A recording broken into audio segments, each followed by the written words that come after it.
8ാം ക്ലാസ്സിലെ മക്കൾക്ക് ഇപ്പോൾ നമ്മളെ യൂണിറ്റ് 1 മലയാളം ഫസ്റ്റിലെ യൂണിറ്റ് 1 ഉള്ളിലിവർക്കും മൈവിൽ ഫുൾ ക്ലാസ്സാണ് നമ്മൾ ഇട്ടുതരാൻ പോകുന്നത്. ഭയങ്കര ഈസി ആയിട്ട് നമുക്ക് പഠിക്കാൻ പറ്റും കേട്ടോ. അപ്പോൾ നമുക്ക് ഫസ്റ്റ് അഭിമുഖത്തിലോട്ടാണ് നമ്മൾ പോകുന്നത്.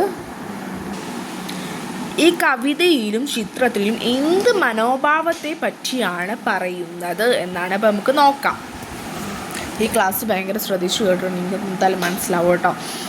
അപ്പോൾ സ്വാർത്ഥത എന്ന മനോഭാവത്തെ വിരുദ്ധത്തിലൂടെ വിമർശിക്കുന്ന KG ശങ്കരപ്പിള്ളയുടെ കവിതയാണ് അഭിമുഖം. എന്താണ് ഇതിൻ്റെ അഭിമുഖം എന്ന് പറഞ്ഞിട്ടുണ്ടെങ്കിൽ സ്വാർത്ഥത പറഞ്ഞിട്ടുണ്ടെങ്കിൽ സെൽഫിഷ് എന്നൊരു മനോഭാവത്തെ വിമർശിക്കുന്ന ഒരു കവിതയാണ് ഈ KG ശങ്കരപ്പിള്ളയുടെ.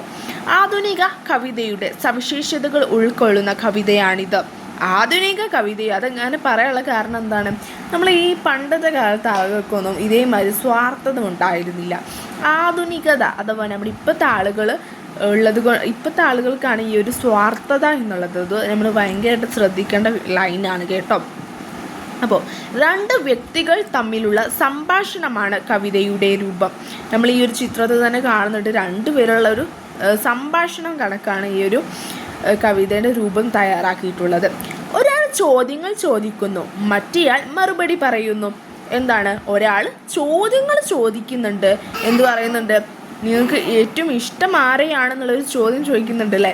അപ്പോൾ എന്താണ് പറയുന്നത്, എന്നെ തന്നെയാണ് എനിക്ക് ഇഷ്ടം എന്ന്. അപ്പോൾ അത് കഴിഞ്ഞാൽ നിങ്ങൾക്ക് ആരും ഇഷ്ടമെന്ന് ചോദിക്കുമ്പോൾ അത് കഴിയുന്നില്ലല്ലോ. അപ്പോൾ അതിൽ നിന്ന് സ്വന്തം മാത്രമുള്ള ഒരു ഇഷ്ടത്തെ പറ്റിയാണ് അദ്ദേഹം അവിടെ കാണിക്കുന്നത്. ഈ ചിത്രത്തിൽ തന്നെ അദ്ദേഹത്തിൻ്റെ ഫോട്ടോ മാത്രം നോക്കുന്നതിലൂടെ അദ്ദേഹം സ്വാർത്ഥതയാണ് കാണിക്കുന്നതെന്ന് നമുക്ക് തീർച്ചയായിട്ടും മനസ്സിലാക്കാൻ സാധിക്കും.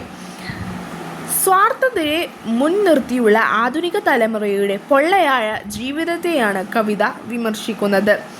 മുതലാളിത്തം, വ്യവസായവൽക്കരണം, യന്ത്രവൽക്കരണം തുടങ്ങിയ നിരവധി ഘടകങ്ങൾ മനുഷ്യൻ്റെ ജീവിത വീക്ഷണത്തിൽ മാറ്റം വരുത്തി. ജീവിത മൂല്യങ്ങൾക്ക് പ്രാധാന്യം നൽകാതെ തനിക്ക് ചുറ്റുമുള്ളവരെ അവഗണിച്ചുകൊണ്ട് സമൂഹജീവി എന്ന രീതിയിലുള്ള തൻ്റെ കടമകളെ മറന്നുകൊണ്ട് തന്നിലേക്ക് മാത്രം ചുരുങ്ങിക്കൊണ്ട് മുന്നേറുന്ന മനുഷ്യനെയാണ് കവിതയിൽ പരാമർശിക്കുന്നത്. എന്താണ് ഈ നമ്മുടെ സ്വാർത്ഥതയെ മുൻനിർത്തിയുള്ള ആധുനിക തലമുറയുടെ പൊള്ളയായ ജീവിതം. നമ്മുടെ ഈ ജീവിക്കുന്ന ഇപ്പോൾ ഞാനടക്കം നിങ്ങളൊക്കെ സ്വാർത്ഥതയിലായിരിക്കും ജീവിക്കുക. അപ്പോൾ ഈ ആധുനിക തലമുറയുടെ പൊള്ളയായ ഈ ജീവിതത്തെയാണ് ഈ കവിത വിമർശിക്കുന്നത്. ഈ മുതലാളിത്തം, വ്യവസായവൽക്കരണം, അതേപോലെ തന്നെ യന്ത്രവൽക്കരണം തുടങ്ങിയ നിരവധി ഘടകങ്ങൾ മനുഷ്യൻ്റെ ജീവിത വീക്ഷണത്തിൽ വരെ മാറ്റം വരുത്തിയിട്ടുണ്ട്. ജീവിത മൂല്യങ്ങൾ അഥവാ മാനവികതയുടെ മൂല്യങ്ങൾ, കരുണാസ്നേഹം, ഇതൊന്നിനും ഒരു പ്രാധാന്യം ഈ കാലത്തെ മനുഷ്യരെന്ത് ചെയ്യുന്നില്ല, നൽകുന്നില്ല. തനിക്കു ചുറ്റുമുള്ളവരെ മറ്റുള്ളവരൊക്കെ നമ്മൾ അവഗണിക്കുകയാണ്.